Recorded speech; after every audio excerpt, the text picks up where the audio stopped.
በበዓል ጊዜ ቄጤማ መጎዝጎዝ የምን ምልክት ነው? አፈሊቅ አክሊሉ ቄጤማ በየበዓላቱ ይፈለጋል፣ ይጎዘጎዛል።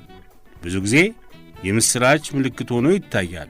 ሕፃናትም ንባብ በሚማሩበት ጊዜ ላስተማሪያቸው የምርቃት ቃል ማቅረቢያ አድርገውታል።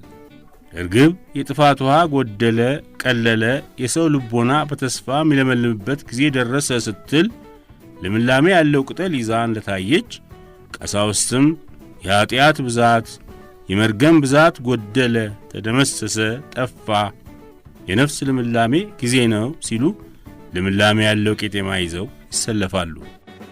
ዘንባባ ይዞ በዓል ማክበር ትምህርተ ኃይል ትምህርተ መዊ ነው ማለት የድል ነሽነት የድል መንሳት ምልክት መሆኑን በቅዳሜ ስዑር ዕለት ቄጤማ ማበርከት እንዲሁም በታላቁ በትንሣኤ በፋሲካ ሰሙንና በሌሎችም ዕለታት ቄጤማ ጎዝጉዞ በዓል ማክበር የምስራች ማለት ደስ የመሰኘት ምልክት ነው። ጌታ ሰይጣንን፣ ኀጢአትን፣ ሞትና ፍዳን አጥፍቶ ከሞት በኋላ ተስፋ ትንሣኤ አላችሁ ብሎ ስላስተማረ በትንሣኤው በዓል ሰሞን የምስራች ቃል ማበርከት የተለመደ ሆኖ ቆይቷል። አፈሊቅ አክሊሉ ገብረ ኪሮስ